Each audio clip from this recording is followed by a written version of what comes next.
2 is for the other one. So you hold that briefly and it should go to S1.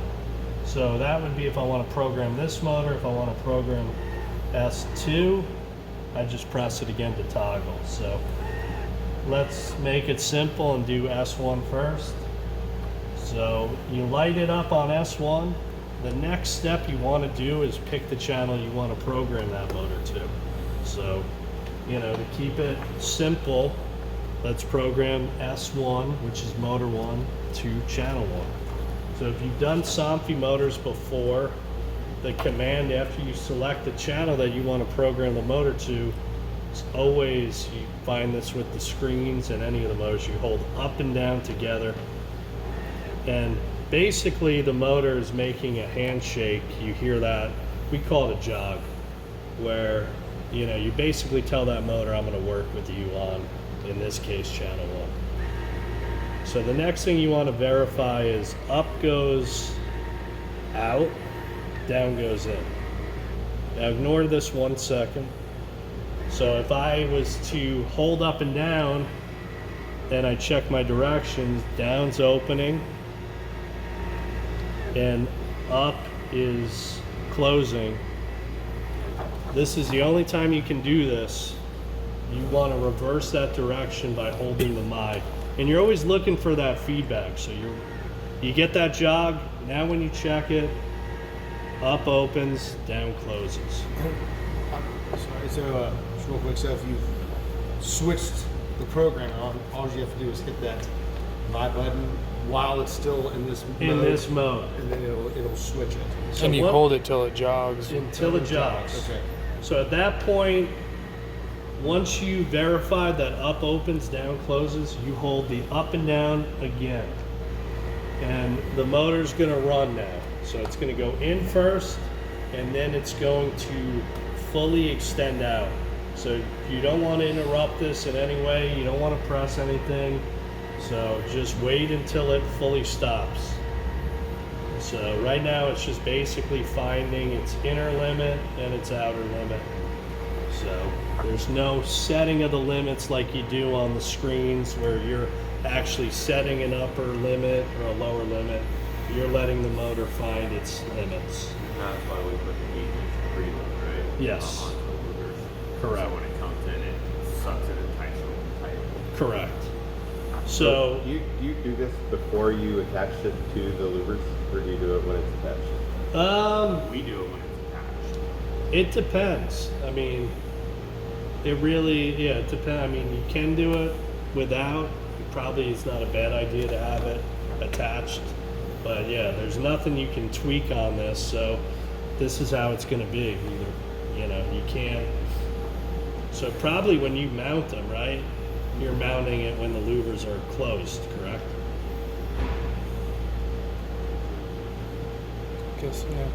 I think so. I think it's close. Yeah.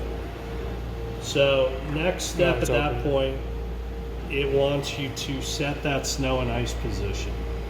So again, the snow and ice position is triggered by when that receiver feels 37 degrees Fahrenheit. It figures, being in an enclosure, that it's probably colder than that. So where you set that snow and ice position, it's up to you. Obviously it's somewhere in between, fully open, fully closed. Some people like to set it where the louvers just crack open a little bit. So let's say I want to set it here. Again, you cannot bypass that. So I'm going to hold the my button to set it.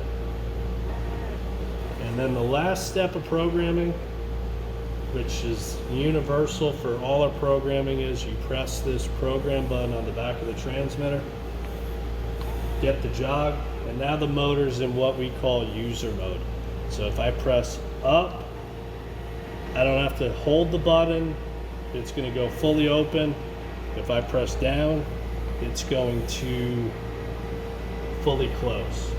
Now I told you guys that the my works as a stop while the motor's in motion. You can also set an intermediate position. So it works as a stop in motion, but if you want to set an intermediate, let's say this is kind of in between the outer and the inner, you hold my. And again, you're waiting about 8 seconds. That was a lot quicker. So you're waiting for a jog. So if it's closed and you just want it to go to that halfway position, when the motor is stopped and you press my, you'll see it'll go to that position. And then hold it, it'll move out. And You that's just press it. I always say with any of the commands, hold it for like a 1 count. You know, so explain that to whoever the consumer is. A lot of people tap, and sometimes the motor has to make a handshake. It's not even the motor. The receiver's got to make a handshake with the transmitter. So sometimes if you just do a quick tap, it doesn't get the signal. So again, right now it's in that my position. If I want it fully open, just press up. So it's only going to go to that my when it's, you know, at an end or an inner limit or wherever you stopped it previously. you see. Now my position is different than the brakes, so where I see. Correct. Yeah, it is different. So You can keep changing that too. you can change that my, so you just override. So if I want the my position to be, let's say here, you just bring it where you want, and again, you hold it. That's the new my position. But you only get fully open, fully closed in 1 my. Some people don't tell the customer about it. They think it triggers phone calls that they don't want to deal with. So it's just, you know, I'm And that's- sure you've got that feedback before. Yeah. That's per channel too, so it'll be different on the channel too. No. So the motor really, I mean, the transmitters we say are kind of dumb. They just send a command. All the brains are in the receiver. So it's like a timing thing for that my. So It's it, kind of like an analog system. But Right. Wi-Fi. so when you like, so so that's kind of what I was going to get to next. So I have this working on channel 1. If I want to copy it to that 5th channel, where eventually I'm going to want it to be grouped up with channel 2. So we call this copy and paste. So we light it up on channel 1. That's the motor it's currently programmed to. Hold that program button on the back. It jogs, and I change it to channel 5. And I just do a real quick press. As soon as I see this jog, I let go. Now it is working on 5. It's also working on 1. But that my, you'll see when I go to 5, it's in the same spot. So all of that is in there, adding and deleting. So at this point, I'm going to want to, So can I ask you a question real quick? sure. So if that is in the all position is the my, if you attach this motor, will that one go to the same my position? No, it's all how you set this one. Okay. So it's getting that individual of this. Okay. Yeah, these two don't even know they exist together. That's kind of how you would look at it. So to program this one now, you're going to light it up. So first it's going to toggle S1, and then you want to press it again to S2. And this is where you can get tripped up. So in some cases we might recommend unplugging the power and disconnecting S1 and only having one motor powered up at a time. But if you feel pretty good, if you've done something programming before and you're methodical with the steps, I mean, the key thing here is I'd want to make sure now I'm programming this guy to channel 2. If I start programming and I left it on 1, I'm going to start messing with this, and this is where we get the calls where they said, oh, I got a 6-zone system and zone 1's working on channel 3, 5, 1, and I need it only on, so this is where sometimes we tell you, you know, to only have one motor powered up at a time. But I know right now this one's only on channel 1, so I'm going to move to channel 2, hold up and down together, and this guy woke up. So at this point, again, I want to check up opens, down closes. If that's correct, you just go right to the next step, which is up and down together, and that's where the motor finds its limits. So you got to wait this process out. I keep doing these tech calls with the dealers, and this is the part I hate the most. It feels like it takes forever. I'm just like, did it stop? No, it's still going. Did it stop? No, it's still going. So, yeah. So you just gotta wait it out. It will stop once it's fully extended. And then once it is fully extended, this is again where you set that snow and ice position. You cannot bypass that. So it's wherever you want to set it. Obviously, like I said, it's got to be somewhere in between a fully open, fully closed position. So for whatever reason, let's say this one I want here. Hold the my. Program button on the back. Closes out. So now I have this one working on channel 2. This guy's working on channel 1. Obviously, I created that group channel where this guy's working, but you would want channel 2 to also, or motor 2 to also work on that group. So same thing I did before. We call copy and paste. So, and again, this is where people can get tripped up, and we do recommend only one motor powered up at a time.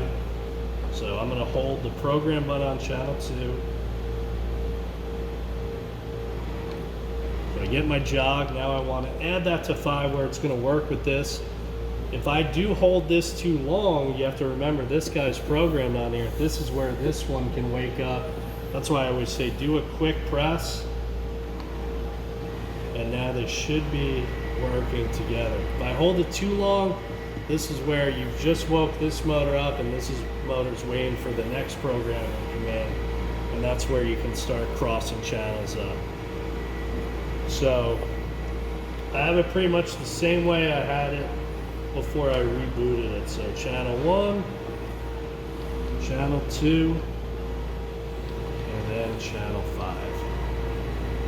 And then if you have a wall switch and they want that program and clone, same thing, copy and paste. So channel 1, program button. I'm going to go to zone 1 on here. Program button is next to the down arrow, so you need a little paper clip. Now I'm going to clone channel 2.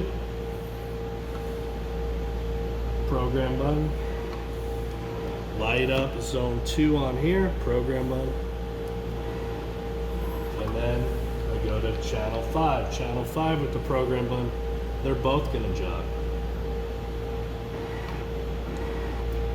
Light up all zones. I did that too quick. And now I'll check my work. Zone 1. Zone 2, all zones. So that's why I got the question earlier of how do people have it. A lot of times, yeah, they're doing a handheld and they're doing a switch, same job. So you can program up to 12 channels per motor. So what that means is, right now this motor I have on 4 channels. I have it working channel 1 here, channel 2 here, not channel 2, channel 1 on the wall switch, channel 1 on the handheld, the 5th channel on here. So that's 4 channel slots. If you're using an app control like the MindLink, that's going to use a slot as well. So if you cloned exactly what we did here, then you'd be using 6 slots per motor. So up to 12, I mean, it's pretty hard to have up more than 12 controls doing a motor. I mean, we've seen it before, but it's rare. So for the most part, they'll have a handheld, a switch, and the app control. So makes sense? Right. I mean, you know, somewhat. yeah, I mean, honestly, the best way is get out there and do it, you know, and I promise you, this instruction guide will not steer you wrong. Everything I said, everything I learned from it, you know, what I went through was just going through here. I had no clue how to program this when I started, you know, but Now, if you find that the zone 9 position wasn't quite right, you have to reset. you would, Yeah, at that point, there's no way to adjust that snow and ice position. That's Just where go you're to going the to actual this, video stuff. wiping it out into Video? factory mode. Let's just hold it down for 8 seconds and then why is Yeah. that what it is? With their- Resetting to factory mode, they say 7 on it. Okay. It's really when all LEDs light and then close out. If you pulled, say like, Maybe okay, I'm gonna add- I program think you this gotta one. turn it on. Can you undo this one? Would it wipe it, or would you have to still do the? No, it won't wipe it. But like I said, if you want to isolate programming, I take the power out. That's the power connection to the transformer. Okay. And then I take this guy out. And then when I reconnect, I'm not sure what motor's working. Let's see. Okay. Yeah, zone 1 is up Okay. here. So S1 is the top, S2 is the bottom. Okay. But yeah, we recommend every time you're making connections, just undo that power. Oh, right. And then you want to line up and make, that's the other thing, we'll get the call, nothing's working, I got everything wired up. Well, are the pins lined up? So you want to make sure, you know, you got in the right orientation for the pins. Okay. Does this come like? These come like this, or are we having to plug that in? I think Is you there guys more? have to plug Okay, it cool. in, yeah. Now, is there no? With the, you said if there's 3, there'd be a. Will there be a third S3 on this for a third? No, it'll be, so board again, they'll build up to 6 zones, 3 receivers. Okay, so is this one receiver right here? Is that That's one. Okay, And, then so it'll there'd be two the same thing. Okay. Same thing. Cool, So cool, real cool. quick, Okay. So you have, when you do the receivers, you have, because you said it was 4, right? 4 channels. Yeah. That's what you had. You had 1 on one on the other, 5. Right.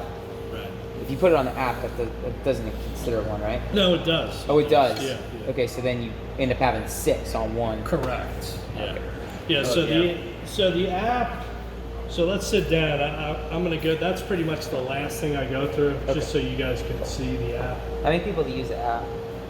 Not that many. It's growing. I mean, I've sold double this year what I sold all year last year.